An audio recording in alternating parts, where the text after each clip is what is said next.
임신 중독증에 대해서 이야기 드리겠습니다. 그 임신 중독증은 조산, 조기 진통처럼 흔하지는 않습니다. 만약에 발생을 하면 굉장히 치명적이기 때문에 어떤 증상이나 전조 이런 것들을 잘 알고 계셔야 됩니다. 산과 병원에서는 보통 20주 지나면 혈압을 체크하고 항상 소변을 체크해요. 그 이유가 뭐냐면 임신 초기는 혈압이 좀 낮을 수 있어요. 혈액을 전부 다 자궁 쪽으로 많이 공급을 하기 때문에 아무래도 이쪽 쪽으로 하는 혈압이 좀 낮을 수밖에 없죠. 그런데 혈압이 높아진다.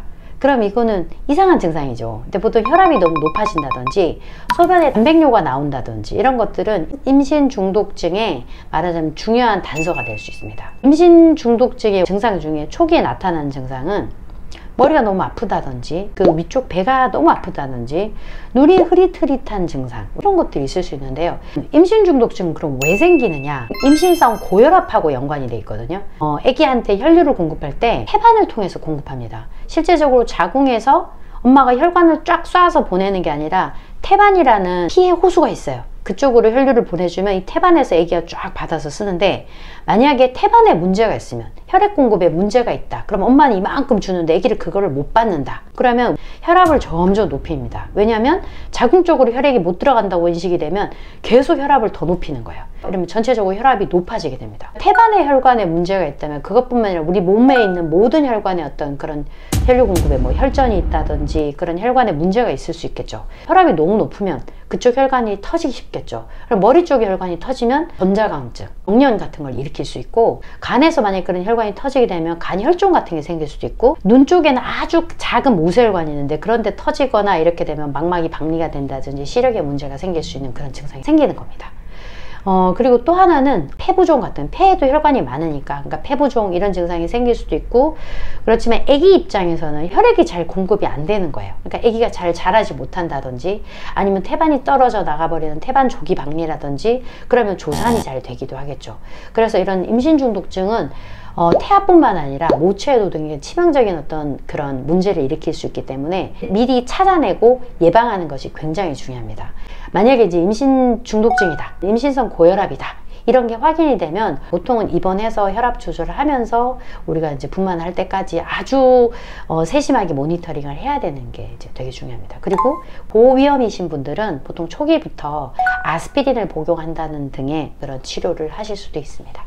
다음은 임신성 당뇨. 한국 사람은 그 당뇨의 리스크가 조금 인종적으로 보면 좀 높은 사람들 중에 속하거든요. 그래서 임신성 당뇨의 경우는 24주 정도 지나고 나면 선별검사라는 걸 합니다. 보통은 이제 혈액을 뽑아가지고 저희가 이제 그 임당 검사라고 하죠. 그래서 임당 검사에서 임당에 어떤 그런 소견이 보인다, 그러면 임당 하고 진단을 한 게 아니라 이건 선별검사이기 때문에 이후에 우리가 이제 뭐 4번에 걸쳐서 체열을 하면서 정밀 검사를 통해서 실제적으로 임당을 확진을 하는 경우인데요. 임신성 당뇨는 사실은 뭐 임신 중독증이나 이런 것처럼 아주 위험하고 급박하고 이런 건 아니지만, 임신성 당뇨로 인해서 생기는 어떤 그런 문제들이 있기 때문에 임신성 당뇨도 확인이 되면 관리가 되는 겁니다. 우리나라 산모분들은 임신성 당뇨나 이런 것에서 굉장히 관리를 잘 하세요. 우리가 임신성 당뇨일 때는 어떤 일이 생길 수 있느냐, 제일 흔한 경우는 거대야, 아기가 커요. 3kg에서 4kg 넘지 않게 보통 많이 낳거든요. 그러니까 우리 뭐 2.8kg에서 한 4kg 정도까지. 그런데 이제 거대아라는 건 거의 4kg대, 뭐 4.5kg 이상의 어떤 거대아를 출생을 한다든지, 태아 같은 경우 신생아 황달이라든지 호흡곤란이라든지, 근데 아기가 저혈당에 빠지는 경우도 있어요. 그러니까 그런 증상들이 생길 수 있어서 확인이 돼서 그 임신성 당뇨는 관리만 한다면 미연에 예방할 수 있습니다. 다음은 임신 2, 3분기 한 14주 정도 지났을 때 이런 경우는 꼭 병원에 가봐야 된다 하는 증상이 있을까요? 라는 건데요. 당연히 출혈이 있을 때, 초기에는 출혈이 있다 그러면 우리가 뭐 유산기라 그러죠. 출혈이 약간 있거나 이러면 안에 이제 피가 고였거나 이런 거, 아니면 경부에 폴립 있거나 경부 쪽에서 출혈이 있는 경우, 이런 경우가 있는데, 이제 2, 3분기가 지나면 출혈이라고 할 때는 되게 중요합니다. 물론 경부 쪽에서 출혈이 있는 경우도 있지만, 그것보다 이제 중요하게 생각해야 되는 경우가 태반, 전치 태반이라는 게 있어요. 태반이 처음에는 애기가 조그만 때는 이렇게 전체적으로 태반이 이렇게 형성되면 자궁이 쫙 커지면 태반이 쫙 딸려 올라갑니다. 그럼 태반이 보통 위쪽에 있고 경부 쪽에는 태반이 없는 형태가 되는데, 어떤 이유로 태반이 못 올라가고 경부 쪽부터 쫙 붙어 있는 경우가 있어요.